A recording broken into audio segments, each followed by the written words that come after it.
सत श्री अकाल friends, welcome to learn maths online YouTube channel. Today we will discuss about the definite integral, and this is lecture number 9. And in definite integral we will talk about the exercise 7.9. So first of all, what is definite integral? What is definite integral? Already आप लोग indefinite integral पढ़ चुके हो. बात होनी है definite integral क्या है, तो उसकी डेफिनेशन क्या है हम लोग पढ़ चुके हैं. What is indefinite integral? The definite integral is the definite integral has a unique value. A definite integral is denoted by integral from a to b fx dx, where a is called the lower limit of the integral and b is called the upper limit of the integral. The definite integral is introduced either as a limit of a sum, or if it has an antiderivative f in the interval a to b, then its value is difference between the values of f at the end point, that is f of b minus f of a. हमने जी सारी discussion elaborate वे से करनी है. तो सबसे पहले definite integral जो है उसको हम लोग सपोज हमारे पास है a to b fx dx, तो ये क्या है? Area under the curve. Definite integral को हम लोग इन अदर वर्ड्स कहते हैं एरिया. इसके थ्रू क्या कैलकुलेट कर सकते हैं? Area under the curve. Like ये कोई कर्व है हमारे पास y is equal to f x, और ये तो इसके एंड पॉइंट्स हैं a x is equal to a, x is equal to b. तो हमें डेफिनेट इंटीग्रल के थ्रू क्या मिलेगा सॉल्व करके? Area under this curve above x axis. ये एरिया जो है वो हम इसके थ्रू कैलकुलेट कर सकते हैं डेफिनेट इंटीग्रल के through. Area under the curve above x axis, area under the curve. So next area function की बात करके हमने फंडामेंटल थ्योरम्स ऑफ कैलकुलस की डिस्कशन करनी है. First of all, what is area function? तो ये कर्व है y is equal to f x a to b. मान लेते हैं कि एक x है, x belongs to close interval a comma b. तो x कहीं ना कहीं लाई करेगा. मान लेते हैं x यहाँ लाई कर रहा है a और b के बिटवीन. तो a से लेकर x तक इंटीग्रल अगर लेते हैं एफ एक्स डी एक्स, तो वो क्या कवर करेगा? ये वाला एरिया a से लेकर x तक कर लेते हैं. और ये एक फंक्शन है. क्यों है? क्योंकि जैसे जैसे x को हम लोग सपोज x यहाँ चला जाता है, अगर x यहाँ चला जाता है तो एरिया इंक्रीज हो जाएगा. अगर x को पीछे ले जाएंगे तो एरिया डिक्रीज हो जाएगा. इसका मतलब ये जो ax की वैल्यू है वो डिपेंड कर रही है x के ऊपर. ax की वैल्यू कितनी आनी है? तो आपको पता है जब हमारे पास कोई रिलेशन हो जिसमें एक डिपेंडेंट वेरिएबल और एक इंडिपेंडेंट वेरिएबल हो, तो क्या कहते हैं? फंक्शन. तो इसलिए हम लोग इसको एरिया फंक्शन कह रहे हैं.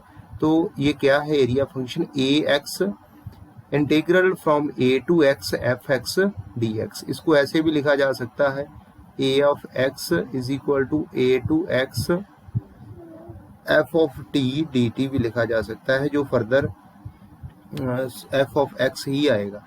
क्योंकि इसको अगर आप सिंप्लीफाई करते हो तो इंटीग्रल की value in terms of x ही आएगी. ये एरिया फंक्शन आ गया है. वो एरिया फंक्शन के थ्रू हमने पहुंचना है फंडामेंटल थ्योरम. फर्स्ट फंडामेंटल, दो थ्योरम्स है हमारे पास. First fundamental theorem of calculus क्या कहती है? Let f be a continuous function on close interval a comma b, and let a x be the area function, then a dash x is equal to f of x for all x belongs to close interval a comma b. तो बड़ा simple है. अभी area function आपको बताया गया है. Area function क्या है? Integral a to x f of x d x. दोनों साइड अगर आप डिफरेंशिएट करते हैं ax is equal to derivative of a to x f x d x, तो क्या आएगा हमारे पास? ये डेरिवेटिव लेफ्ट हैंड साइड क्या आ जाएगी? a dash x. Left hand side आ जाएगी a डैश एक्स, और राइट हैंड साइड इंटीग्रल और डेरिवेटिव कैंसिल हो जाएंगे. हमारे पास क्या बचेगा? F x. तो हमें ये वाली थ्योरम के थ्रू क्या क्या पता चल रहा है। एक तो डेफिनेट इंटीग्रल जो है उस केस में फंक्शन कॉन्टिन्यूस होना चाहिए, जिस इंटरवल के लिए हम लोग इंटीग्रल कैलकुलेट कर रहे हैं फंक्शन शुड बी कॉन्टिन्यूस। और दूसरा, हमें इस थ्योरम के थ्रू डेरिवेटिव और इंटीग्रल में रिलेशन भी पता चल रहा है। Second fundamental theorem of integral calculus again is very important for us to solving the questions of definite integral. Second theorem number 2 है, let f be a continuous function defined on the closed interval ab and f be an antiderivative of f, then a to b fx dx किसके equal होगा, f of b जो integral की value आई है उसकी value b के ऊपर जो भी आती है minus the value of the integral at f at x is equal to a। ये एक फॉर्मूला है जिसको हम अप्लाई करेंगे, ये बहुत इम्पॉर्टेंट है। एक इससे पहले है जो हम डेफिनेट इंटीग्रल की बात करते हैं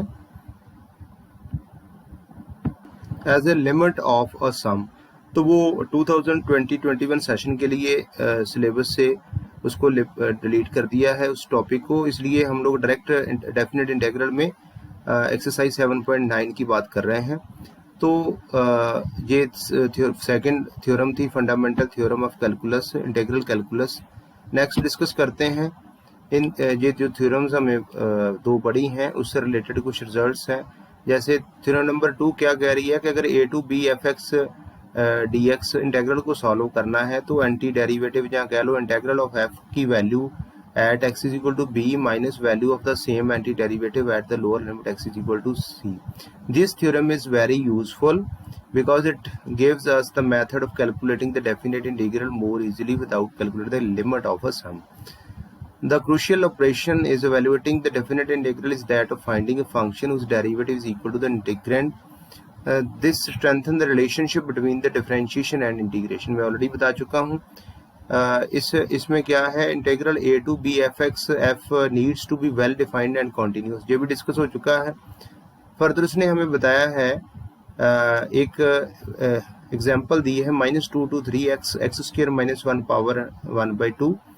ये जो है वैलिड हमारे पास इंटीग्रल नहीं है, क्योंकि ये हम इसको कैलकुलेट नहीं कर सकते, क्योंकि ये जो इसका कुछ पोर्शन है जो -1, ये पूरी रेंज है -2 to 3, इसमें से -1 से लेकर 1 तक जो इसी इंटरवल का पार्ट है ये फंक्शन डिफाइंड नहीं है, तो इसलिए हम लोग ये डेफिनेट इंटीग्रल को कैलकुलेट नहीं कर सकते। कैसे कैलकुलेट करना है, कुछ steps of calculating the definite integral a to b fx dx क्या है। सबसे पहले अगर उसकी जो इंटीग्रल की वैल्यू है anti derivative capital F of x आता है तो हमें वहाँ कांस्टेंट c लगाने की ज़रूरत नहीं है। डेफिनेट इंटीग्रल में c कांस्टेंट लगाने की ज़रूरत नहीं है। आप देख सकते हैं अगर लगाते हो तो जब हम इसको सिंप्लीफाई करेंगे तो c कैंसिल हो जाएगा। जब हम अपर लिमिट फिल करेंगे capital F of b plus c minus capital F of a plus c, तो ये कैलकुलेट c कैंसिल होके capital F of v minus capital F of a रह जाएगा। ये arbitrary constant disappears in evaluating the value of definite integral. तो ये हमारे पास formula है जिसको हमने यूज़ करना है। क्वेश्चन सॉल्व करते हैं, बहुत इजी एक्सरसाइज है। सबसे पहला इंटीग्रेशन क्या होती है वो आप पढ़ चुके हैं, सिर्फ अब लिमिट हमारे पास अप्लाई करनी है हमने। जैसे इस केस में x प्लस 1 की इंटीग्रेशन क्या है, x square over 2 plus x minus 1 to 1। पहले अपर लिमिट पुट की हमने, माइनस लोअर लिमिट पुट की है और सॉल्व कर लिया है, 2 वैल्यू आ गई है, बहुत इजी था। इसी तरह से दूसरा क्वेश्चन, सेकंड क्वेश्चन आप खुद कर सकते हैं। थर्ड क्वेश्चन है 4x cube minus 5x square plus 6x plus 9, limit है 1 to 2 इंटीग्रेशन। हमने इसको इंटीग्रेट किया है, 4x क्यूब की इंटीग्रेशन आ गई है, 4 कांस्टेंट है, x raised to power 4 over 4, 5 constant है, x क्यूब ओवर 3, 6 कांस्टेंट है, x square over 2 plus 9x, limit from 1 to 2। अब पहले ये इसको सिंप्लीफाई कर लिया हमने, उसके बाद पहले 2 पुट किया, यहाँ 4 कैंसिल हो गया, x पावर 2 पावर 4 क्या आ रहा है हमारे पास 16 और minus 5 over 3 2 power 3 8, 3 into 2 power 2 4 plus 9 into 2 minus, अब पूरी एक्सप्रेशन के अंदर 1 पुट करेंगे x की जगह, एक्स रेस्ट टू पर 4 1 पुट किया तो 1 आ गया, -5/3 रह गया एक्स, क्योंकि 1 का क्यूब 1 ही होगा, +3 रह गया और +9, एक्स की जगह 1 पुट करने। इसके बाद जस्ट सिंप्लीफाई किया है और फाइनल आंसर आ गया है 64/3। नेक्स्ट क्वेश्चन डिस्कस करते हैं। क्वेश्चन नंबर 4 है 0 to π/4 sin 2x dx। Sign 2x की इंटीग्रेशन है -cos2x/2, 0 to π/4 हमने लिमिट पुट की है, 1/2 कांस्टेंट था, -1/2 बाहर लिख लिया। अपर लिमिट पुट करते हैं, अपर लिमिट पुट करेंगे 2x की, x की जगह π/4 तो cos π/2 रहेगा, 0 पुट करेंगे तो -cos 0, cos π/2 0 होता है, cos 0 1, तो cos -1 आ गया, -1 इंटू -1/2, 1/2 फाइनल आंसर आ गया। इसी तरह से सिक्स्थ क्वेश्चन है 4 to 5 e⁻x dx। बड़ा इजी क्वेश्चन है। Integration of e⁻x is e⁻x, आप जानते हैं 4 to 5 लिमिट है, पहले 5 लिमिट पुट की है, फिर 4 e⁻4 कॉमन ले लिया है, e⁻4 इंटू e-1, ये फाइनल आंसर आ गया है सिक्स्थ क्वेश्चन का। सेवंथ क्वेश्चन है 0 to π/4 tan x dx। इसकी इंटीग्रेशन बेसिक इंटीग्रेशन है, log of secant x 0 to π/4, इसमें हमने लिमिट पुट की, अपर लिमिट पहले फिर लोअर लिमिट, सॉल्व करके हमारे पास log √2 बचा है, इसमें √2 को लिख दिया है 2 पावर 1/2, log की प्रॉपर्टी यूज करके 1/2 log 2 आंसर आ गया है इसका क्वेश्चन नंबर 7 का। इसी तरह क्वेश्चन नंबर 8 है π/6 से π/4 कोसिकेंट dx। इसकी इंटीग्रेशन आप स्टार्टिंग वाली एक्सरसाइजेज में पढ़ चुके हैं। log of cosecant x minus cot x, cosecant x की इंटीग्रेशन π/6 to π/4 लिमिट है, और हमने इसकी पहले π/4 पुट करनी है, cosecant log of cosecant π/4 minus cot π/4 minus log of cosecant π/6 minus cot π/6। तो आपको ये ट्रिग्नोमेट्रिक जो भी ये वैल्यूज हैं ये पता होनी चाहिए आपको, π/4 के लिए या π/6 के लिए कोसिकेंट और कॉट की क्या वैल्यूज हैं। ये वैल्यूज पुट करने के बाद log की प्रॉपर्टी लगा दी हमने, log ऑफ √2 - 1/2 माइनस √3, ये हमारा फाइनल आंसर आ गया है। आगे बढ़ते हैं question number 9 0 to 1 dx √1 - x²। Basic integration है, साइन इनवर्स x है ये इसकी इंटीग्रेशन, 0 to 1 लिमिट है, 1 पहले पुट किया, sine inverse 1 minus sine inverse 0, sine inverse 1 π/2 है प्रिंसिपल वैल्यू, -0 π/2 फाइनल आंसर आ गया है। इसी तरह 11th क्वेश्चन है 2 to 3 dx over x² - 1। 2 to 3 ये इसको फैक्टराइज कर दिया हमने, a - b a + b a x - 1 x + 1, partial fraction apply करके x over a over x - 1 plus b over x + 1, cross multiply करके 1 = a times x + 1 plus b times x - 1, separate कर दिया है हमने, a x के coefficients अलग कर दिए हैं, कांस्टेंट टर्म्स अलग, कंपेयर करने के बाद कांस्टेंट टर्म्स क्या है, a - b = 1 और x के कोफिशिएंट आ रहे हैं दोनों साइड से a + b = 0। तो सिंप्लीफाई करके a की वैल्यू हमारे पास 1/2 और b की -1/2 आ गई है, ये हमने सब्स्टिट्यूट की है और फर्दर हमने जो है वो इसको इंटीग्रेट कर देना है। बेसिक इंटीग्रेशन यहाँ पर यूज हो रही है, कोई प्रॉब्लम नहीं है। log ऑफ 1/2 कॉमन आ जाएगा, log of x - 1 log of x + 3 minus log of x + 3 2 to 3। ये ध्यान में रखना है कि लिमिट छूट ना जाए। अब लिमिट पुट करते हैं, पहले x की जगह 3 पुट करेंगे दोनों साइड, दोनों टर्म्स के अंदर, log ऑफ 3 पुट किया, 3 - 1 log 2 बचा, यहाँ पुट किया log 4 बन गया, माइनस log यहाँ 2 - 1 1 log 2 + 1 log 3, log 1 0 होता है, यहाँ पर हमने log की प्रॉपर्टी लगाई, log m - log n = log m over n, 1/2 constant है बाहर है, log 2/4 प्लस log 3, सिंप्लीफाई करके हमारे पास 1/2, ये भी log की प्रॉपर्टी लगी है, log m plus log n = log m × n, 1/2 log 3/2, ये फाइनल आंसर है। Question number 12 0 to π/2 cos² dx। cos² dx की आइडेंटिटी लगा दी, ट्रिग्नोमेट्रिक आइडेंटिटीज बहुत इंपॉर्टेंट है, इंटीग्रेशन में भी आपको प्रॉपर आनी चाहिए सारी। 1 + cos 2x/2 0 to π/2, अब हमने 1/2 कांस्टेंट बाहर ले लिया है, 1 की इंटीग्रेशन x है, साइन cos 2x की क्या है, साइन 2x/2 0 to π/2। अब हमने लिमिट यहाँ पुट करनी है, पहले x की जगह π/2 पुट किया है, साइन पाई बच गया है हमारे पास, और 1/2 कांस्टेंट था जो बाहर लिख लिया। फिर 0 पुट किया है, 0 -0 + 1/2 साइन 0, π/2 ही बचेगा क्योंकि साइन पाई भी 0 होता है, साइन 0 भी 0 होता है। 1/2 बाहर था तो π/4 हमारा आंसर आ गया है क्वेश्चन नंबर 12 के केस में। नेक्स्ट क्वेश्चन डिस्कस करते हैं। नेक्स्ट क्वेश्चन है question number 13, x/2 to 3 integral 2 to 3x dx/x² + 1।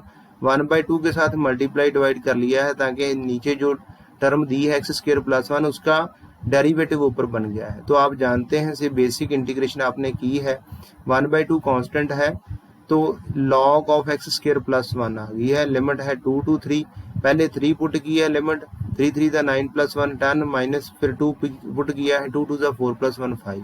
Log की प्रॉपर्टी लगा के फाइनल आंसर आ गया है 1/2 log 2। 14th क्वेश्चन है हमारे पास 2x + 3/5x² + 1।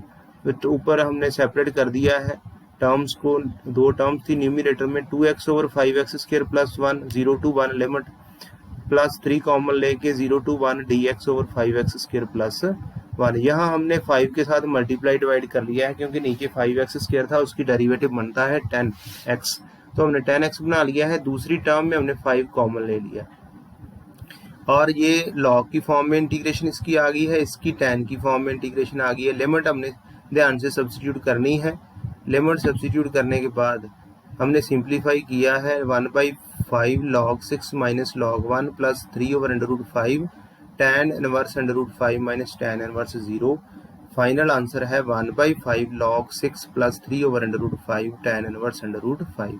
15th क्वेश्चन है x × e⁻x² dx। इसकी इंटीग्रेशन उसी तरह से करनी है लेकिन लिमिट ध्यान में, ये बड़ा इंपॉर्टेंट क्वेश्चन है। सब्स्टिट्यूशन की हमने, लेकिन अब सब्स्टिट्यूशन के केस में जहां वेरिएबल चेंज होना है तो वहां लिमिट भी चेंज होनी है। जैसे x² को y पुट किया है, 2x dx = dy, x dx = 1/2 dy। जब x² को y पुट किया है यहाँ से हमने x की लिमिट भी चेंज करनी, जैसे x 0 था तो y 0 आ गया, x 1 था तो 1 का square y, by chance same रहेगी लिमिट, तो लिमिट चेंज भी होती है। नेक्स्ट एक्सरसाइज में आपको बिल्कुल क्लियर हो जाएगा। 0 to 1 e⁻y × 1/2 dy, 1/2 कॉमन ले लिया। जैसे आप इंडेफिनिट इंटीग्रल में लास्ट में जो सब्स्टिट्यूशन करते थे वहाँ फिर इन टर्म्स ऑफ x लिखते थे, लेकिन यहाँ पर लिखने की जरूरत नहीं, यहाँ वैल्यू पुट हो जानी क्योंकि लिमिट चेंज कर चुके हैं। वैल्यू पुट कर दी है, अब y की जगह ये 0 to जो 1 है वो रेंज y की हो गई है। e⁻1 - e⁻0, e⁻1 e रह जाएगा, e⁻0 1 रह जाएगा। जहाँ कई बार बच्चा मिस्टेक करता है e⁻0 को 0 लिख देता है, तो be careful. 1/2 e - 1 is the final answer of question number 15. Next question number 16, 0 to 1 to 2 5x² + x² + 4x + 3. As you know here, the degree of the numerator is the same as the degree of the denominator. So first of all we will divide the numerator by denominator using the long division method.